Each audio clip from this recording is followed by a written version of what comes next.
Sure ka ba talagang kaya mo na? Baka kung mapano ka at yang baby mo.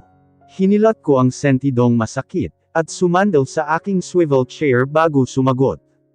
I'm fine Zoe. Saka magkakot lang naman ako ng ribbon doon, sagot ko sa kanya.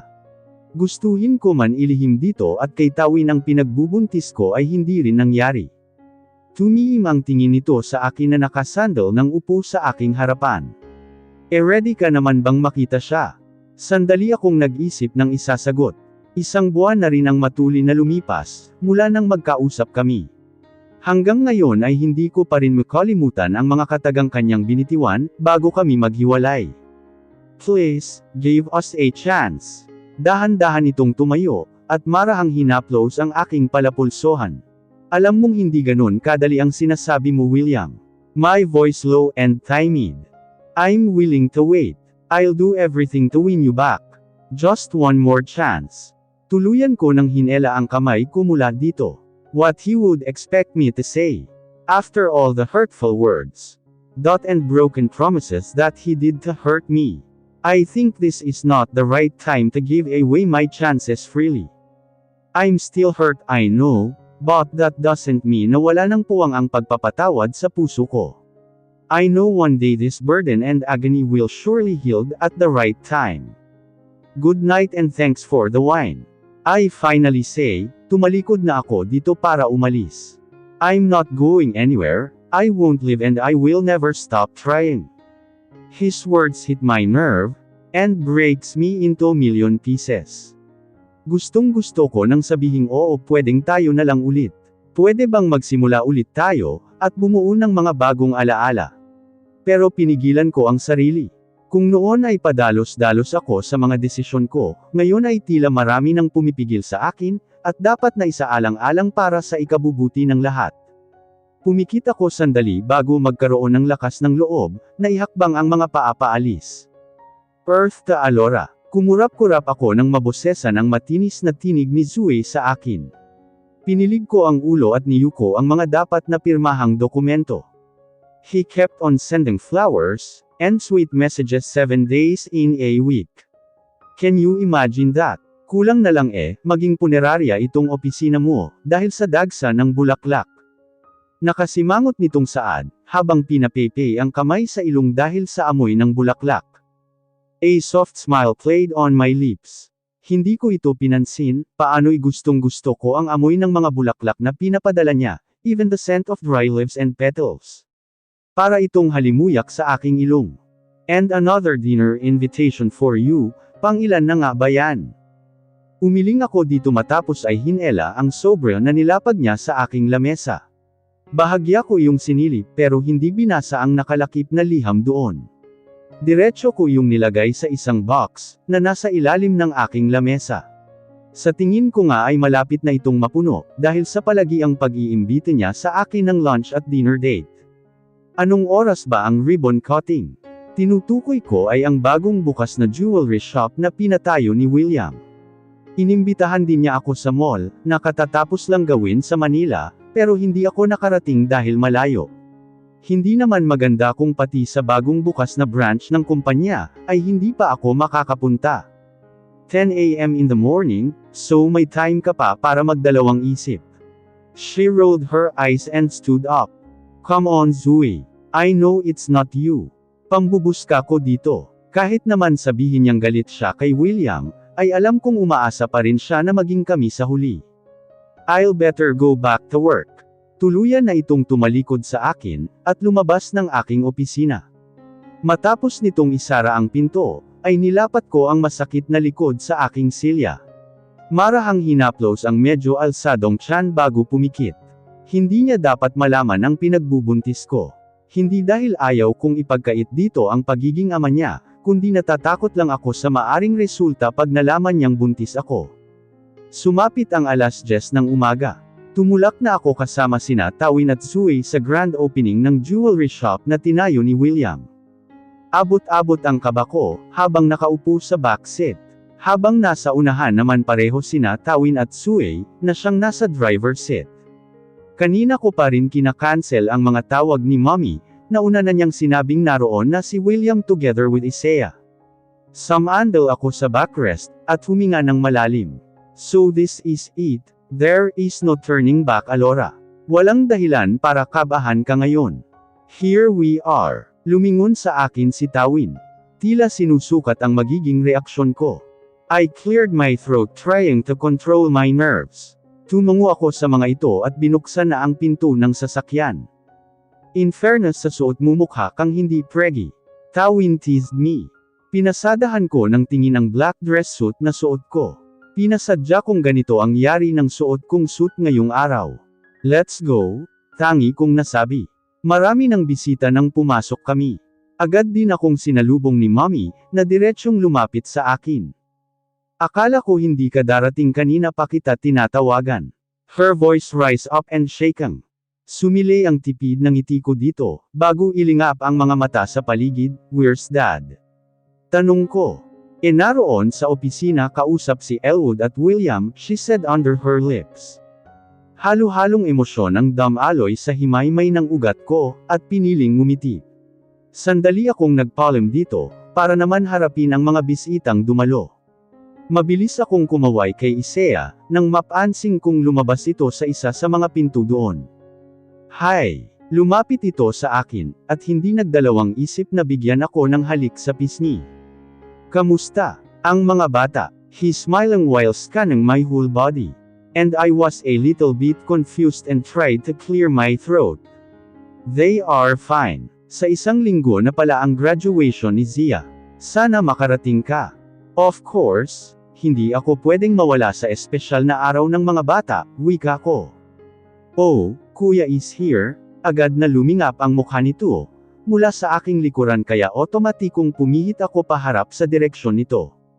And right where I stand my strength, are knuckle under my knees. Hindi ko nagawa umiwas ng tingin, nang tumuon ang pansin nito sa direksyon namin. Elwood are also behind him, together with Daddy Adriano. I swallowed hard and trying to brace myself in front of him. Kuya, start na tayo, ani Isaiah na sandali akong nilingon at tumango. Para lapitan si William na ngayon naglalakad na rin palapit sa direksyon namin. Sa ilang hakbang na distansya, ay hindi ko mapigil ang sipatin nito ng tingin. He's indeed hotly handsome in his black salt and clean-cut hair. Those two wide shoulder and bulging chest, never questioning my fondness for him.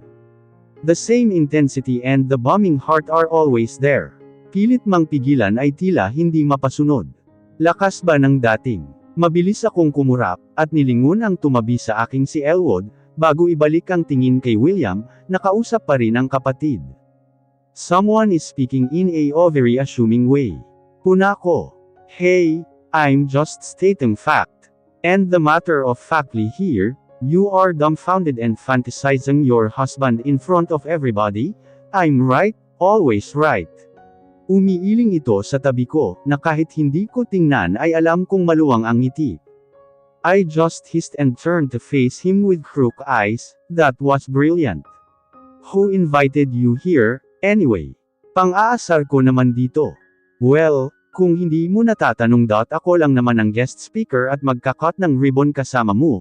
Matikas nitong inayos ang suot na coat, at sinikipan ng bahagya ang suot na necktie, bago ang butones ng kanyang coat. Really? Taas kilay kung saad. Why baby, your husband invited me here. Since we're friends now, he added with a wink of an eye. Come on Elwood, kailan pa bumaba ang pride mo? You mean my ego? Well, that's a different story. Alam mo kung para kanino ko ito ginagawa.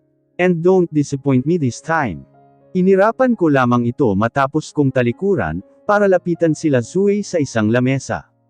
Ilang sandali pa ay nagsimula na ang pagtitipon, para sa pagbubukas ng bagong jewelry shop. Dahil isa ako sa magkakat ng ribbon kasama ni Elwood, ay wala akong nagawa kundi ang mag-speech. Ilang pasasalamat sa mga dumalo lamang ang binungad ko, bago bumaba sa stage. Nakaalalay sa akin si Elwood saan man ako magpunta. And lastly, when William stepped on the stage, my heart is moving fast. I still moved by his words, by his presence, and his tantalizing eyes, and thin but pompous lips. Siguro ilan sa inyo ay nagtataka kung bakit buhay ako ngayon, at nakatayo sa harapan nyo. Tumingin ako sa mga bisita na siyang nagbubulungan, habang ang iba ay tumatango. I suffered from amnesia and I made a very wrong decision, that will lead my marriage to a rough edge. Tumuon ang tingin nito sa ilang mas lumalakas na bulungan. But I will do everything to win her back, especially her trust. Doon tumama ang tingin nito sa akin. His eyes were so dark, but full of sincereness. Sounds cliché but I find it romantic, bulong ni Elwood bago ngumisi sa akin. Bahagya ko itong siniko, at pinutol ang tingin kay William. Pakiramdam ko ay nanliliit ako habang tinatitigan niya. Hindi ko inaasahang bubuksan niyang muli ang usaping ito, sa harapan ng maraming tao. Nakarating na kasi sa akin ang balita tungkol sa mga bulong-bulungan ng ilang empleyado, at maging ang questionableng pagpalit nito sa pwesto ko bilang presidente ng mismong kumpanya namin. Marami ring espekulasyon na hiwalay na kami, dahil hindi man lamang daw kami nagkikitang magkasama sa kahit na anong event, at hindi nito pag-uwi sa villa. Thank you for joining us today. Cheers for the success of Palma Enterprise. Tinaas nito ang hawak na baso ng champagne sa lahat. Matapos ang ilan pang speech, ay sinimulan na namin ni Elwood na mag-cut ng ribbon. Sa totoo lang ay masaya akong naging successful kami sa larangang ito, at utang ko kay William ang patuloy na paglago ng aming negosyo. Nag-umpisa na rin ang pagtitipon. Hindi ko nagalaw ang pagkaing hinain sa akin ni Elwood, dahil sa mga business partners, at ilang kamag-anak na nangungumusta. Alora, finally you're here. Ilang event na ba ng Palma Enterprise ang hindi mo nadaluhan? Ani Miss Farrell sa akin. Isa sa mga business partners ng kumpanya. Marami lang akong inaasikaso sa Cervantes Corporation. Sa akin kasi iniwan ni Daddy ang pamamahala pati na rin ng Rising Stone, wika ko bago sulyapan si William sa kanyang tabi. You are so hardworking, pati ang asawa mong si Mr. Palma. Nagkikita pa ba kayo niyan? She's shaking her head, while the amusement played on her lips. Of course. We'll sure we make time for each other's company, pabula kong sinabi bago mag-iwas ng tingin. Sa totoo lang ay gusto ko nang ihakbang ang mga paa ko, para iwanan na ang mga ito. Hindi ko rin magawang tikman ng champagne na kanina ko pa hawak-hawak. I see, kailan nyo naman balak magkaanak? Wala pa ba yan sa plano nyo? I heard the rumors about his recent relationship with what you called this girl. Her eyes squinted. Tila inaalala ang pangalan nito. Doon lumipat ang tingin ko kay William. His jaw started working and his brows knitted together as if he wanted to say something brutal and expletives words. Babuka na sana ang labi ko, para banggitin ang pangalan ni Alessandra. Ngunit mabilis ako nitong pinutol. Yeah. We are planning to have a baby this year. Pero dahil sa magkakaiba naming schedule, kaya hindi makabuo. William laughing a bit. Abay mabuti naman. Ilan taon na rin naman kayong nagsasama. May himig ng panunukso ang tinig ni Miss Farrell. Dahil hindi na ako komportable sa usapan, ay tahimik akong nagpaalam. I don't care what would they think of me, for shutting off the conversation about pregnancy. Hindi pa rin ako komportableng pinag-uusapan ang komplikado naming relasyon. Pinili kong pumasok sa opisina. Para doon kumuha ng hangin, at komportableng humilig sa sofang naroon para magpahinga. Marahan kong nilapag sa mesita ang walang bawas kong champagne, at hinubad ang aking flat sandals. Balak ko sanang magpahinga sandali, ngunit dala ng pagod at matagal na pagkakatayo, ay hindi ko namalayan na inagaw na ako ng antok. Halos bumalikwas ako ng bangon, dahil sa malamig na ihip ng hanging dumampi sa pisngi ko. The whole room was dark, tanging ilaw lamang ng lampshade ang pumupuno sa madilim na silid. Hinilamos ko ang mukha at sinukle ang buhok, bago ilibat ang mata sa buong silid. How was your sleep? Mabilis akong tumayo nang maaninag si William, na nakaupo sa kanyang working chair. Nakatulog pala ako, mahina kong sagot. Dahil nasa banda ko nakatutok ang lampshade, ay halos hindi ko mabasa ang kanyang ekspresyon. But I know that he is breathing heavily, base sa galaw ng kanyang balikat. I got to go, I said clearing my throat. Mabilis akong lumabas para sana puntahan ang kotse ko, ngunit laking gulat ko nang wala ito sa parking area. Muli kong sinukli ang buhok ko, at bumalik sa loob. Where is my car? Mataas agad ang tono ko dito. Si Zue ang nag-drive ng kotse mo. Natutulog ka kanina, kaya hindi nakita pinaistorbo. Wala daw silang sasakyan pa uwi, kaya pinadala ko na ang kotse mo. Sino may sabi sa iyong pwede kang magdesisyon para sa sarili ko? Sabi ko sa mataas na boses. Gustuhin ko man kumalma ay hindi ko magawa.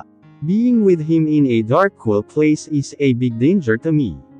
Hindi ko alam kung kaya ko pa bang panindigan ang mga sinabi ko noon, pag ganitong kami na lang dalawa ang magkaharap.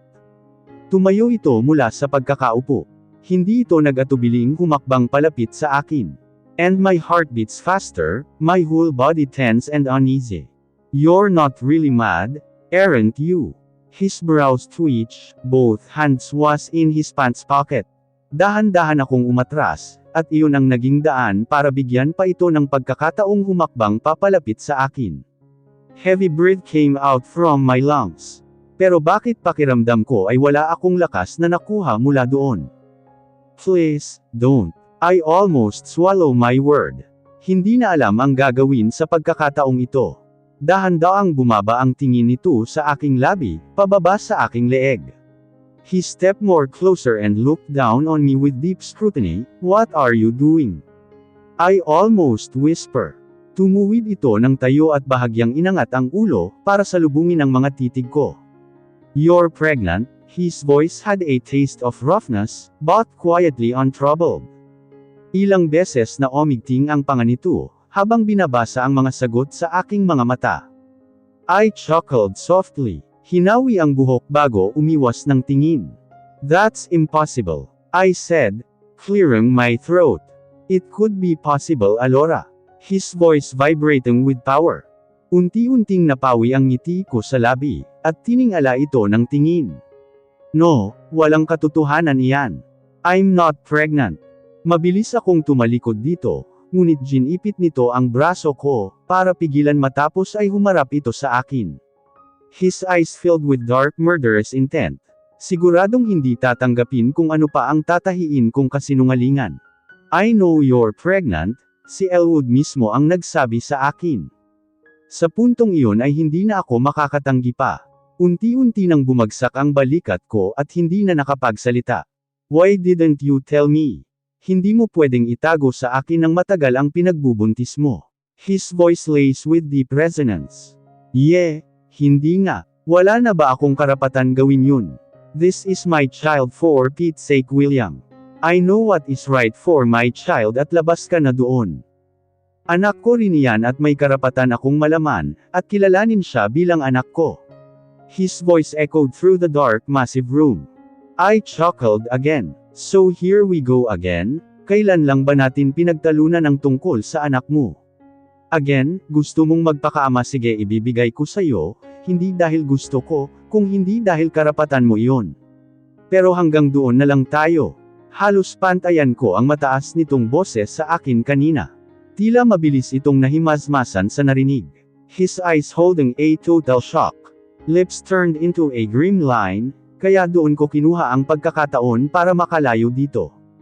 Ngunit hindi ko pa man nagagawa iyon, ay agad na ako nitong pinigilan.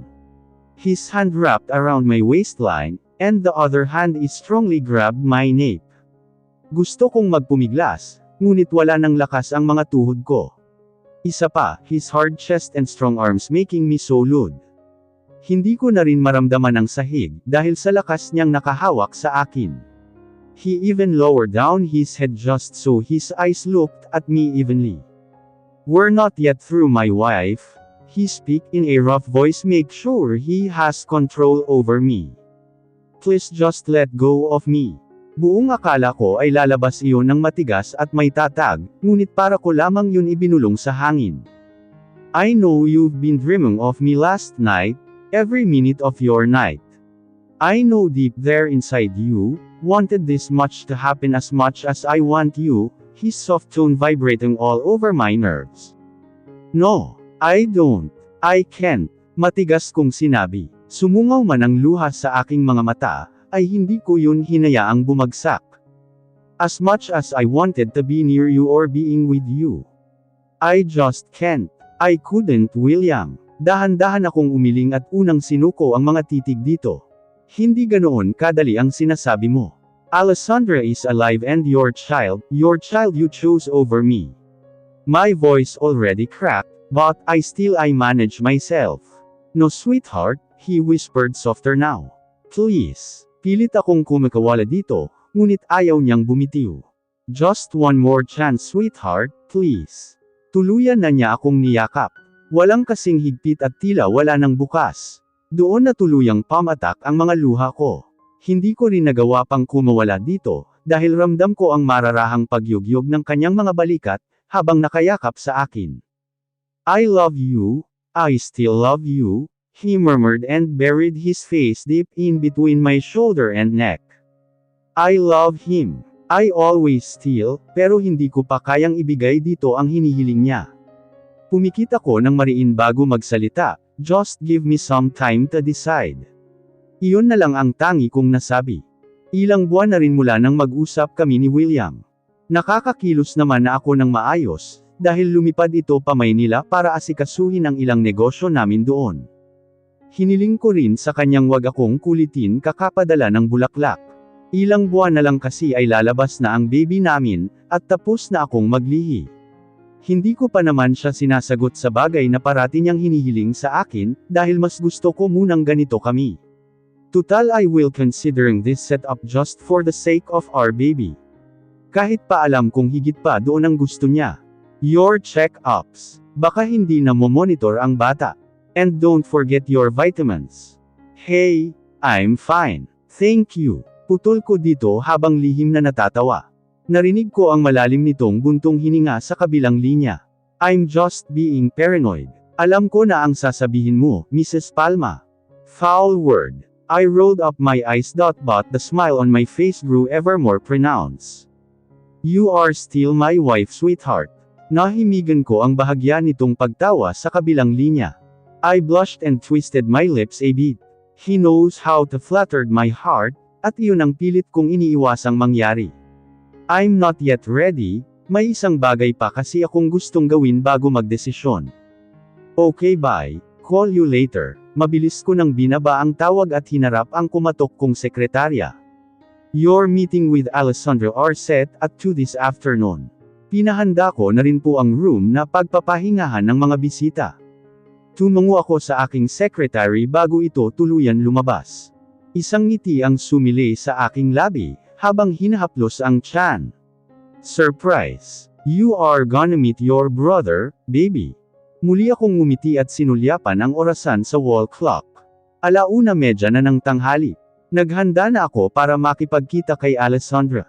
Malayo pa lang ay tanaw ko na ito sa isang sulok ng restaurant. Kumaway ito sa akin, na siya ko naman mabilis na ginantihan.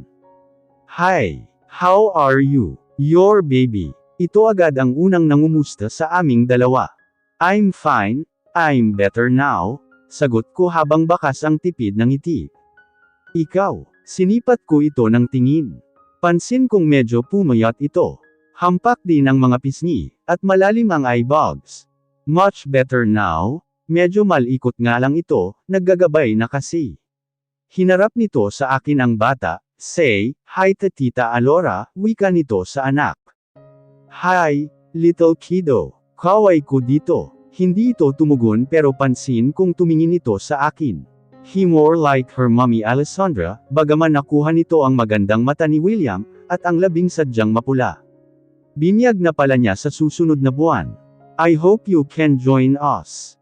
Her voice low and timid. Hindi ito makatingin sa akin ng diretso kanina pa. Yes, of course. Kaso baka hindi rin ako makapunta, dahil kabuwanan ko na next month. Bumaba ang tingin nito sa malaki kong tiyan at ngumiti. Ang sarap lang sa pakiramdam na magkaroon ng baby. Maraming nagbago sa akin simula nang ipanganak ko si Uno. Uno, nice name. I comment, yes, because he's my only son. Pansin kong lumamlam ang mata nito, habang hinahaplos ang ulo ng walang muwang na bata. Tila humaplos ang kirot sa puso ko, nang maalala ang agaw buhay niyang pagluluwal sa bata. Hindi na ito pwedeng mag-anak pa, dahil tiyak daw na hindi na talaga kakayanin ng kanyang puso. Sumagot na si William, pupunta daw siya sa binyag ni Uno, aniya habang nakayuko pa rin sa anak. Pumayag din pala siyang ibigay dito ang apelyido niya. Sana ayos lang sayo. Tila may pagsusumamo sa mga tinig nito. I pursed my lips tight. Ilang beses kong nilunok ang kanyang sinabi. Bago sa huli ay nakuhang ngumiti. Yes, of course. Sandaling naglagi ang mga titig nito sa akin. Napapitlag ako nang hawakan nito ang kamay ko na nasa lamesa. Alam kong hindi pa kayo nagkakaayos ni William. Alam ko rin na kami ang dahilan kung bakit. Sunod-sunod akong umiling. Hanggat maari ay ayokong nang madagdagan pa ang dalahin niya. Mahirap magpalaki ng anak na mag-isa, kaya ayokong mauwi kami sa pagtatalo, dahil na rin sa kalagayan niya. No, wag mong sabihin yan. Lahat tayo may pagkakamali dito, kaya kahit anong gawin nating pagtatama, hindi pa rin ito maibabalik sa dati ang lahat. History taught us over and over again that what we should do now is move on and starts new. I smiled as I was saying the word that cut through my heart. He did not choose us, he never will, Alora. Wala siya noong nanganak ako. Tinawagan namin siya ng maraming beses, pero hindi siya dumating. Bumaba ang tingin nito sa anak, at muling hinaplos ang buhok. He went after I delivered a few days ago. She paused and bit her lower lip. Pansin ko rin ang tumakas na luha sa gilid ng mata nito, bago bumaling ng tingin sa ibang direksyon. But he promised to give his name to his child. Iyon lang naman ang gusto ko. Ang kilalanin niya ang anak niya, pagkatapos ng lahat. Muli nitong sinalubong ang aking mga titig. A pearl of tear pulled at the corner of her eyes. Alam kong maraming ibig sabihin ang luhang gustong pamatak mula dito. Pero tulad ko, na kaya niyang pigilan iyon. He loves you so much, Alora. Sana bigyan mo siya ng pagkakataong maging ama sa magiging anak niyo. She then finally said the words that cut right through her heart. Marami akong napagtanto, mula nang makausap ko si Alessandra. Iniwan ko siyang magaan ang loob, at walang ni Katie ting na galit sa puso. Kahit noon pa man, pinatawad ko na siya sa lahat-lahat. Bigla akong natigil sa paglalakad, nang maramdamang may umagos na tubig sa aking dalawang hita. Kasunod nito ang paghilab ng aking tiyan. Oh God! Mabilis akong naglakad patungo sa aking sasakyan. Bakit napaaga yata ang delivery ko? Buong akala ko ay makakapag-drive pa ako, ngunit hindi ko na talaga kaya ang sakit. Wala akong nagawa kundi dukutin ang cellphone, at i-dial ang numero ni Elwood. What? Wait, where exactly you are? Halatang sa boses nito ang pagmamaldali. Sinabi ko dito ang eksaktong lugar, kung nasaan ako at wala pang ilang minuto, ay narinig ko na humaharurot nitong sasakyan palapit. Nagising ako sa malakas na iyak ng sanggol. Dahan-dahan akong nagmulat ng mata, at hinahanap ang batang umiiyak. Hey, Wonder Woman! Tumaas ang tingin ko sa nagsalitang si Elwood. Hindi ko mapigil ang ngumiti dito. Sa tabi nito ay naroon ang lalaking may kargang bata. Doon na namuo ang luha sa gilid ng aking mga mata. You're here, I utter in my low weakly voice. Sumulyap muna si Elwood kay William, bago kumandat sa akin, he fly back here right when he received my call. Elwood states. Kagat-labi akong tumungo, at binaba ang tingin sa sanggol na kanyang kalong. Our son. Halos walang ampat ang aking luha, habang banibisita ang kabuoan nito. Halos wala rin silang pinagkaiba ni William, from his eyes to nose. From his pompous lips and to his features. He's more like his dad. Iyon nga lang medyo maputi ito, kulay lamang ang nakuha sa akin. Naramdaman ko ang marahang paghaplos ni William sa aking buhok, kaya tiningala ko ito ng bahagya. Bakit pakiramdam ko ay maraming gustong sabihin ang pagtitig niya sa akin? His lips twisted a bit, pero sa huli piniling itikom at hindi na lang nagsalita. Thank you, my lips said. Marami pa sana akong gustong sabihin dito. Dahil alam ko sa sarili kong nakapagdesisyon na ako, ngunit bumukas ang pinto na siyang bigla nitong paglayo sa akin. Mom and Dad are here, kasama sila Zoe and Tawin. Hindi lang yun, pati ang mga batang si Zia at Kesha ay naroon na rin. Isang ngiti ang sinalubong ko sa kanila, na gustong makita ang bagong silang na sanggol. Habang nagkakatuwaan ay hindi ko mapigil ang sulyapan ito, nakausap si Isaiah at Elwood. Napansin kong sumulyap ito sa akin, hindi ko napigil ang sumilay ang tipid ng ngiti dito, bago mag-iwas ng tingin. 1 year later, Mom, sabihin mo sa akin kung ano pa ang kulang dyan ha. Tamang-tama na ito hiha. Iyong mga lamesa at silya, baka hindi pa nakaayos. Sinulyapan ko sila Zoe at Tawin, habang nagtatawanan sa may gilid ng pool, mula sa bintana ng kusina. Dito ko kasi binili ng pagde-decorate ng ilang balloons at lamesa. Mukhang ayos naman na Mom, sagot ko. Oh, nasaan ba si Trina at si Hunter? Nasa loob ko pinapaliguan ni Trina. Sagot ko. Matapos kong ilagay sa oven ang cake na ebe-bake, ay tumungo naman ako sa lamesa para tulungan si Mommy sa paghihiwa ng ilang rekadong gagamitin sa pagluluto. Kung tutuusin ay pwedeng-pwede kaming kumuha ng serbisyo para sa caterer, pero mas pinili kong ako mismo ang maging punong abala sa unang kaarawan ni Hunter. Umuwi na ba si Elwood?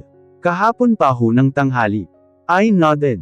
Si William, inimbitahan mo man lang ba sa birthday ng anak niya? Nasa tono ni Mommy ang pang-uusig sa akin. Hindi ako nakasagot. Gustuhin ko man gawin ay nahihiya ako.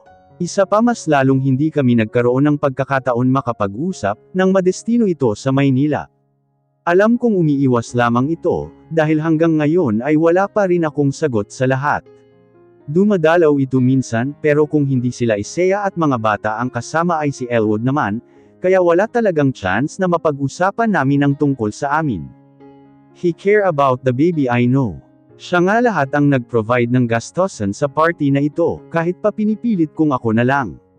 Tutal ay hindi naman ganoon kalaki ang nagastos ko dito. Sobra-sobra pa nga, dahil gusto kong maging simple lang ang lahat. Mabango na si Hunter. Nilingon ko si Trina na kalong sa mga bisig ang batang si Hunter. Mukhang ang bango nga nito sa suot na puting sando at short. Hi handsome. Hindi ko na napigil ang lapitan ito, at halikan sa pisngi. Agad naman ding sumama ito sa akin. Trina, ikaw na muna ang tumulong kay Mommy. Lalabas lang kami ni Hunter.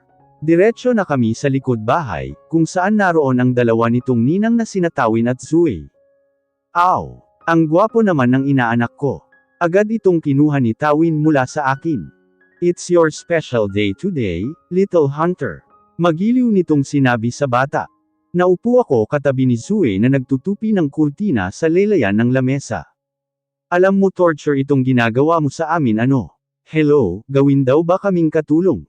Si Zoe na hindi magkanda-tuto sa paglalagay ng aspili. You guys did a great job.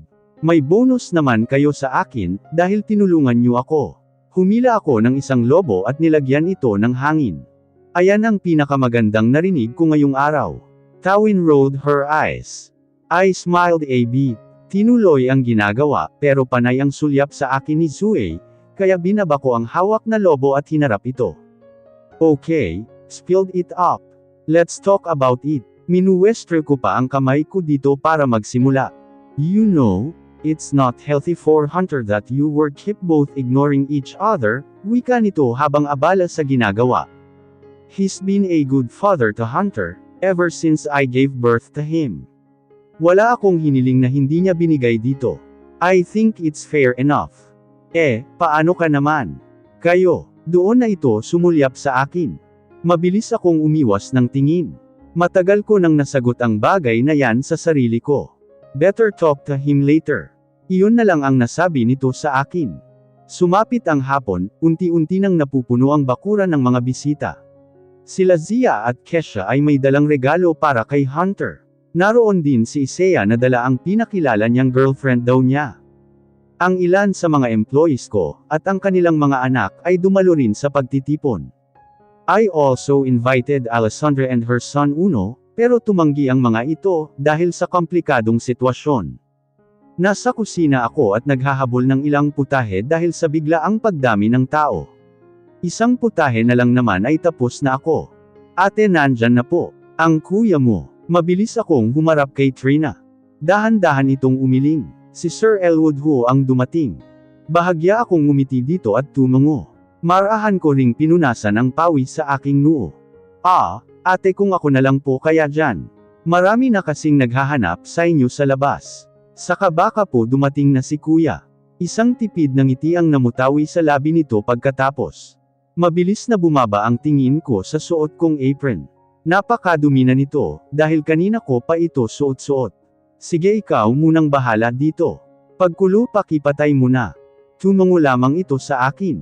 Diretso na rin akong umakyat sa itaas, para mabilis na maligo. Isang simple dark blue dress lang ang pinili kong suotin, at tinernuhan ito ng itim sa sandalyas. Nang humarap ako sa salamin, ay plano ko sanang magpusod lang ng buhok, pero hindi nasunod ang plano kong yun, dahil nag-apply din ako ng make-up, at kinulat ng bahagya ang lelaya ng aking alo na buhok. Pinili kong lumabas na sa bakuran. Ilang bisita ang bumati sa akin, dahil sa simpleng salo-salong aking hinanda. Mataman kong tanawin si Hunter na karga ni Daddy Adriano, habang kausap si Tito Jesmando ang daddy ni Elwood. Kailan lang din nagkamabutihan ang dalawa. They were best friends for 3 decades. Hindi ganoon basta-basta na lang kadaling matitibag iyon. Hey, Super Mom! Maluwang akong ngumiti nang lumapit si Elwood sa akin, with his complete attire. Hindi na ako nagdalawang isip na yakapin ito. You missed me. That warms my heart, really. Hamalakhak ito sa akin, kaya hinampas ko ito sa dibdib pagkatapos kong kumalas. I missed you. Tumaas ang kamay nito, at hinaplos ang pisngi kong nag-init dahil sa ginawa. Tinapik ko ang kamay nito. I'm too smart to seduced by you, Eka very. Pagbibigay ko ng babala. Well that's why I like you. He just shrugged his shoulder, at humila ng cocktail juice sa dumaang serbidora. Hindi ko na lang pinatulan ang sinabi nito para hindi na lumawig pa ang usapan. Niece, I love the party. Nakapamulsa ang isang kamay sa suot na pants, habang sinisimsim ang cocktail juice. I wanted it simple and solemn. Hindi naman ako nag-imbita ng malalaking tao, wika ko. Kumbidado ba siya? Sinabihan mo? He asked smoothly. Ngunit hindi pa man ako sumasagot, ay namataan ko na itong papasok sa entrada ng gate. My heart frozen by his surprise appearance, looking so magnetically hot and seductive in his navy blue long-sleeve polo, that folded up to his forearms.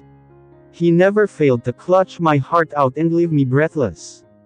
I watched him cross the crowded people, habang hindi pinuputol ang tingin sa akin. Gusto ko pa sanang magtagal ang titig dito, ngunit narinig ko ang pagtikim ni Elwood sa aking tabi. Whatever speech you have boiling, I don't wanna hear it, I said through my tight lips. Narinig ko ang mahina nitong pagtawa, bago ako iwan at salubungin si William. Pare, long time no see, mabuti nakarating ka. Nakipagkamay dito si Elwood, bago sumulyap sa akin na bakas pa rin ang ngisi sa labi.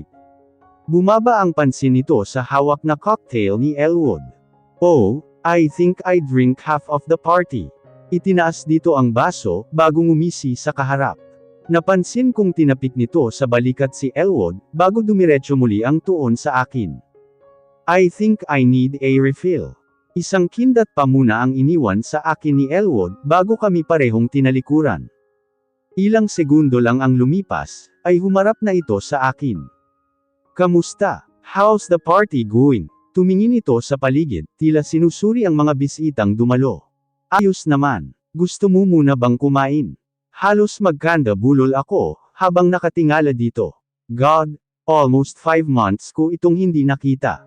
Ano ba sa palagay niya ang dapat kong sabihin? Busog pa naman ako. Ikaw kumain ka na ba? Mukhang napapabayaan mo ang sarili mo. Doon ko napansin na bumaba ang tingin nito sa suot ko. Mukhang pinupuyat ka ni Hunter. His lips revealed a soft, but teasing smile at his remark. Napalabi ako. Napansin pala niya ang pagpayat ko, dahil sa matinding puyat kay Hunter. Kunin ko lang si Hunter sandali. Mabilis na akong tumalikod dito, at nilampasan ang ilang bisitang pinanood pala kami kanina pa. Ay iba ang dating ng manunuyo mo, girl. In fairness kay, sir, ang hot ngayon. Buska sa akin itawin ng madaanan ko. Dumiretso ako kay Daddy Adriano, para kunin dito si Hunter. Mabilis rin naman itong sumama sa akin. Halos matuno naman ang puso ko, habang pinagmamsdan itong karga si Hunter sa mga bisig. Bakas ang maluwang ng ngiti nito, habang nilalaro ang may kaarawan na anak. His smile flatters me, I couldn't withstand the sweet ache that formed in my heart. Kung pwede ko lang aminin dito ang nararamdaman ko ay ginawa ko na. Pero hindi ko kaya, maraming beses ko na siyang tinanggihan. Ilang beses na hindi sinagot ang mga imbitasyon niya at ngayon, hindi ko siya inimbitahan sa party ng anak niya. Ano na lang ang sasabihin nito sa akin pag nagkataon? Mabilis akong nag-iwas ng tingin, nang bumaling ito sa akin, puntahan ko lang muna ang mga bisita. Tangka na sana akong tatalikod, nang maramdaman ko ang mainit nitong kamay na humawak sa aking palapulsohan. Can we first talk? He asks in a soft-toned voice. Dinala ko ito sa gilid ng pool, kung saan medyo malimit lamang ang tao. Karga pa rin ito si Hunter, na siyang walang imik kanina pa. Aalis din ako mamayang gabi. Alas 8 ang flight ko pabalik ng Maynila. Panimula nito sa akin, his eyes wearing a dark and soulness. Tumango ako bilang pagsang-ayon sa kanyang sinabi. Kahit ang totoo niyan, ay gusto ko pa sana siyang magtagal dito. May mga pasalubong ako para kay Hunter na sa kotse, pinapasok ko na kay Hans at Sean, he added. I quelled my lips to a bottom one as an answer. Nag-iisip ng dapat sabihin, para mas tumagal pa sana ang oras na magkasama kami, pero parang naluso lahat ang mga tinahi kong salita para dito. Bahagya itong sumulyap sa kanyang relos. Nagsisimula ng dumilim, ibig sabihin ay kailangan na nitong umalis. Parang may mabigat na dumadagan sa puso ko, habang tumatakbo ang oras. Ilang beses akong napabuntong hininga, habang nakatayo sa harapan nito. Napapitlag ako nang bigla nitong iangat ang kamay, para haplasan ang aking buhok. You look more prettier than before.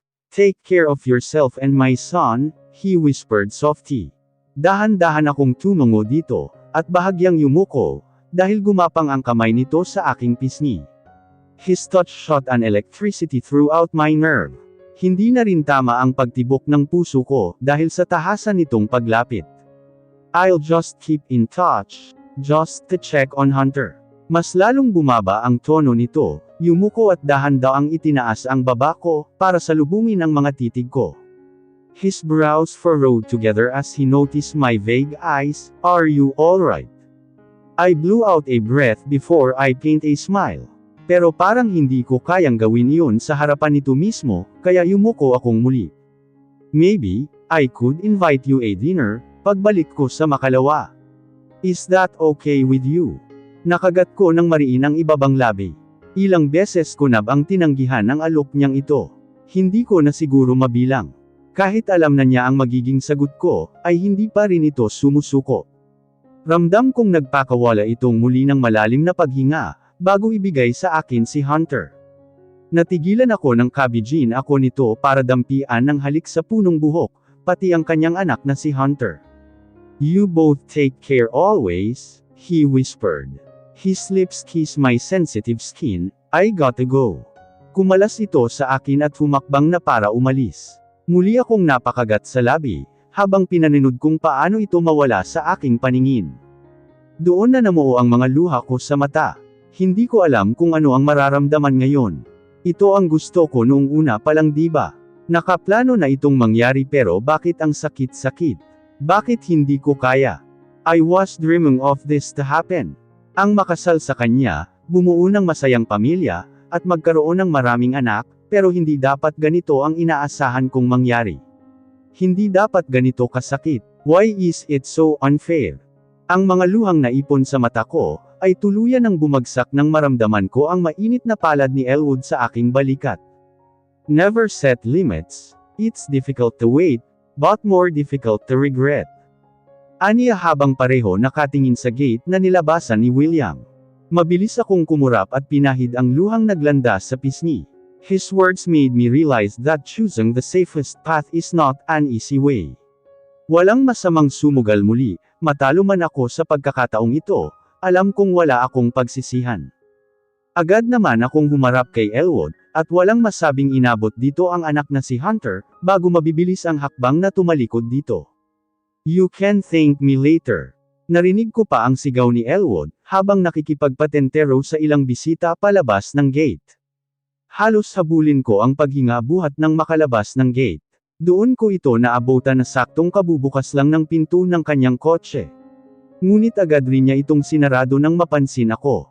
Bahagyang nakakunot ang noo nito, tila hindi inaasahan ang pagsunod ko. May nakalimutan ka bang sabihin? He asks in a low voice.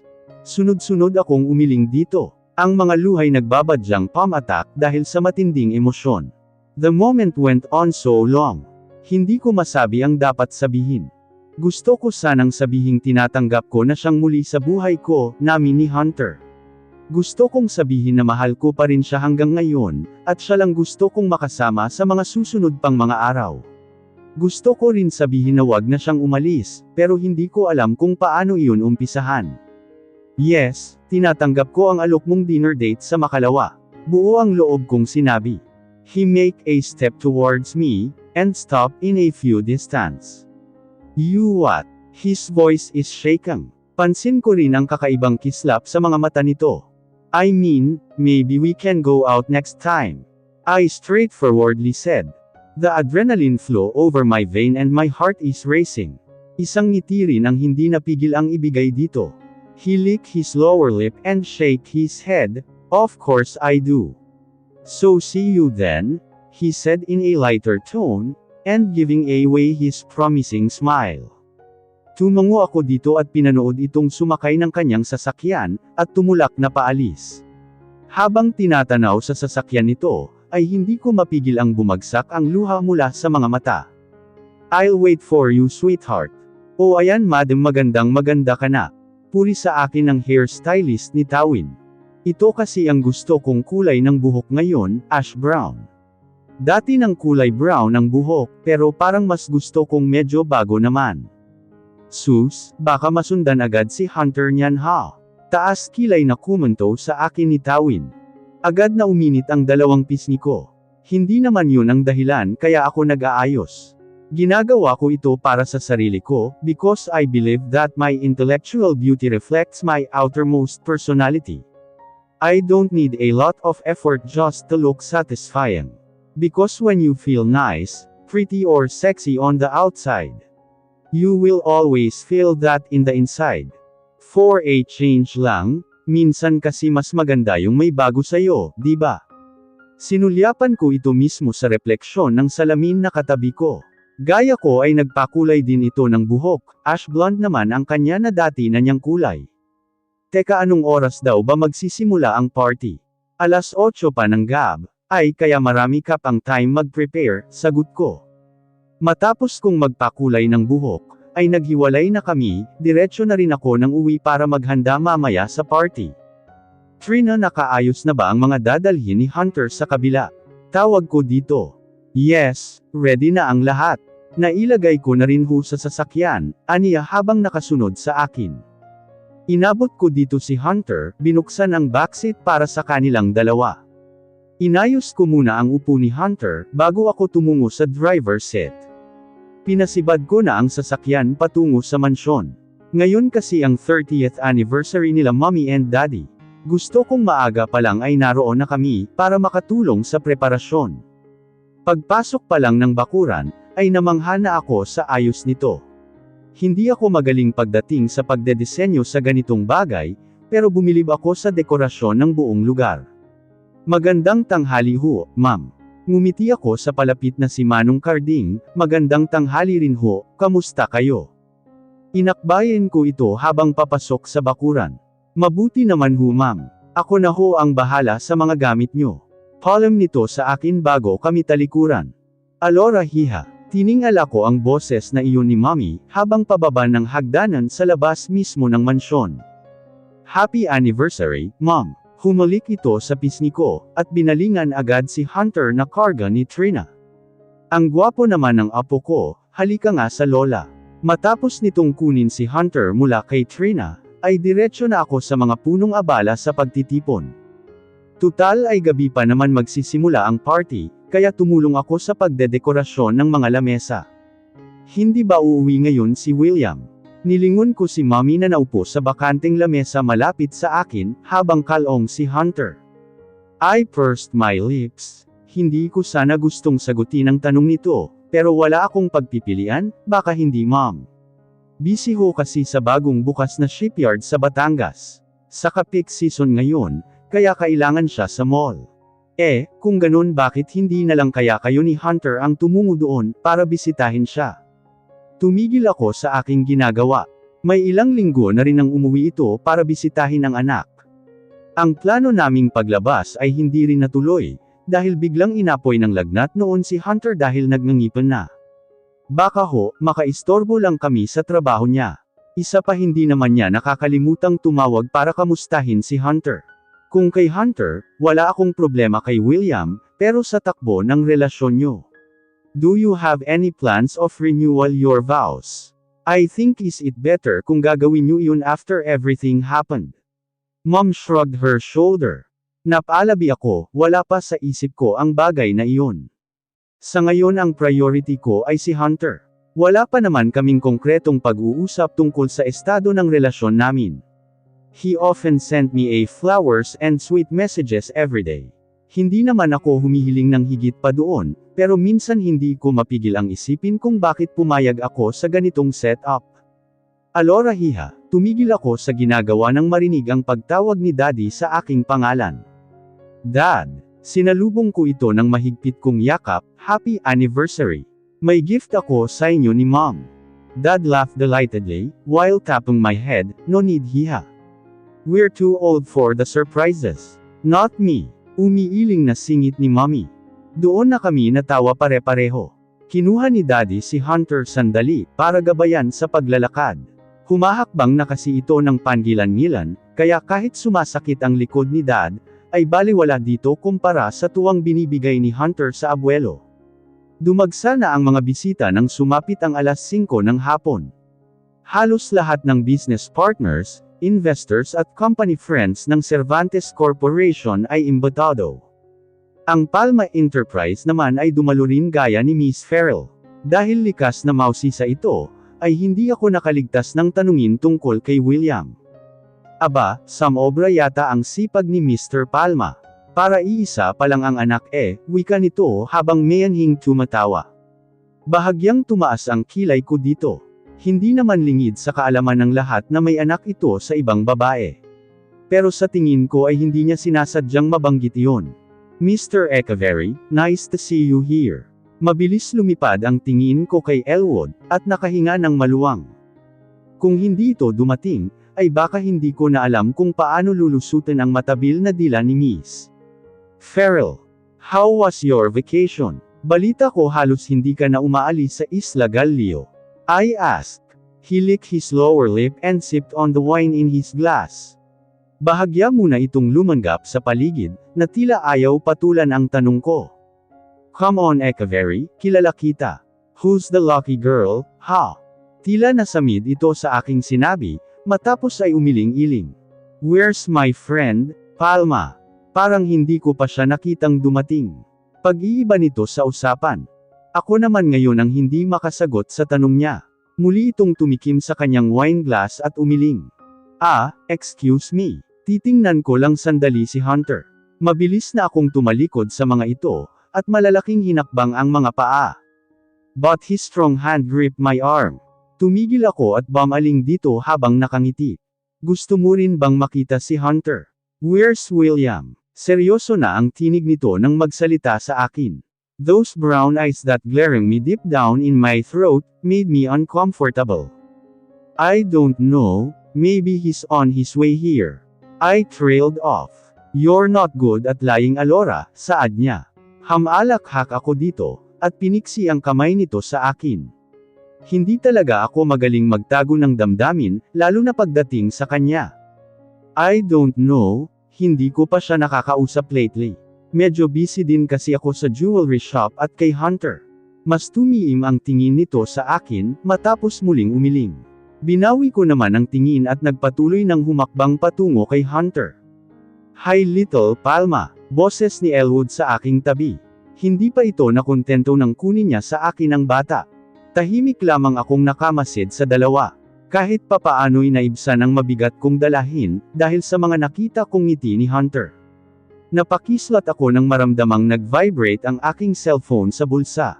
Mabilis ko itong dinukot, at nabatid na si Alessandra ang tumatawag. Oh, hi, kamusta? Masigla kong bungad sa kabilang linya. Ngunit agad napawi ang mga ngiti ko, dahil sa paghikbi nito sa kabilang linya. Agad tumahip ng malakas ang dibdib ko sa labis na kaba. What happened? Tumalikod ako kay Elwood na siyang sumulyap sa akin. Si Uno, her voice break down into cry. Calm down, Alessandra, what happened to Uno? We're here in the hospital right now, sinugod namin siya kanina, dahil nangangitim at hirap huminga. Napalunok ako at nasa po ang noo. Malalaki ang hakbang na naglakad ako patungo sa likod bahay, kung saan limitado lamang ang bisita. Alam na ba ito ni William? My voice is low and timid. Oo, nasa ICU nga siya ngayon. Hinihintay lumabas yung doktor. Kinagat ko ang ibabang labi, at tumangu-tangu. Ano bang dapat kong sabihin? Anak niya si Uno at wala ako sa lugar para magbitiw ng salita at magalit, dahil hindi siya nakarating sa anniversary nila Dad and Mom. Nasaan kayong ospital? Pupuntahan ko kayo. Hindi na, nasa San Marcelino kami. Masyadong makakaabala kung susugod ka pa dito. Lumunok ako at muling tumango. Gusto kong magtanong pa ng ibang detalye, pero pinigilan ko ang sarili. Tutal ay mukhang inoobserbahan pa si Uno. Huwag ka nang umiyak. I'm sure, Uno will be fine. He's brave like you. Yes, salamat Alora. Ano na lang ang gagawin ko kung hindi dumating si William, aniya sa kabilang linya habang patuloy sa pagsinghot. Isang mahinang buntong hininga ang pinakawalan ko. Pakiramdam ko ay may tumusok sa puso ko, dahil sa kanyang sinabi. I shouldn't have to be jealous over Alessandra and his son, pero buhat nang nalaman kong naroon si William. Parang gusto kong magtampo at magdamdam. Alright, susubukan naming makadalaw dyan ni Hunter. Iyon na lang ang tanging nasabi ko bago ibaba ang tawag. Ilang minuto muna akong nakatitig lang sa hawak na cellphone bago pumihit paarap. Ngunit agad naman akong napa-address dahil naroon si Elwood habang nakahilig sa haligi ng pader. I heard everything, wag mo nang subukang magtahi ng kwento ngayon. His eyes were so dark and vicious. Wala nang dahilan para takasan pa ang usaping ito tungkol kay William. I know, hindi ko lang mapigil ang mag-isip. Yumilang-iling ako dito at naglakad para maupo sa silyang naroon. Sumunod ito sa akin at naupo paarap sa akin. Hindi ko ito matingnan sa mga mata, dahil sa mapanuri nitong mga tingin. I know you and Alessandra are in good terms. Pero hindi ba parang masyadong kayatang maluwag kay William? I sighed at that, hindi ko ito masisi kung magsalita siya tungkol sa nangyayari sa amin ni William. We haven't yet talked about this. Hindi ko rin naman siya pinagbabawalang dumalaw sa anak niya, dahil anak niya iyon. Elwood chuckled a bit. Tumaas ang tingin ko dito na siyang nakasandal sa kanyang silya ngayon, habang titig na titig sa akin. Are you for real? You are his wife. You should be his first priority, not an option, he said strong and firmly. Hindi ganoon kadali ang sinasabi mo. Umiiling ito habang sinasalo ang aking mga titig. Hanggang kailan ka makikipaglaban sa karapatan bilang asawa niya? Are you enjoying being a side dish? O, baka naman tanggap mo na ang kapalaran mo. May sarkastiko niyang sinabi. Napalabi ako at yumuko. Masisisi niya ba ako kung ito ang ginusto kong kapalaran? Kahit naman sino hindi papayag sa sinabi niya, pero pinipilit kong lunukin para sa anak ko, at dahil mahal ko siya. Pero hanggang kailan nga ba ako magtitiis? Lunes ng umaga nang pinas siya naming lumipad patungong San Marcelino, kasama si Hunter at si Trina. Diretso na rin ako sa ospital, pero iniwan ko sa hotel si Trina at Hunter. Alora, thank you for coming. Isang mahigpit na yakap ang sinalubong sa akin ni Alessandra. Kamusta si Uno? He's fine now, sabi ng doktor. May heart failure daw si Uno, she said shakily. Pansin kong ang panginginig nito, habang nagsasalita at halatang galing lang sa pag-iyak. But it can be prevented kung continuous ang gamutan. Tumango ako dito. Tumuwid ang tingin ko sa pasilyo, at hinanap ng mata si William ngunit wala ito doon. Si William. I murmur his name. Kasama ni Kuya Mark, kakaalis lang nila. Napuyat nga yun kakabantay kay Uno, she said lowly. Pinilit kong ngumiti dito. Bakas sa mukha nito ang matinding pagod at puyat, pero maganda pa rin ito kahit ganon. Pwede ko bang makita si Uno? Nagliwanag ang mukha nito. Oo naman, halika. Bumaba ang tingin ko sa kamay niyang humawak sa akin. Parang ako lang yata ang hindi komportable sa ginawa niya, dahil diretso lamang ang tingin nito sa direksyon kung saan ang ICU. Nais maluso ng puso ko habang nakatanghad kay Uno. May suot itong oxygen mask, habang mariin ang pagkakapikit. Parang may humaplos ng awas sa kaibuturan ng puso ko para sa bata.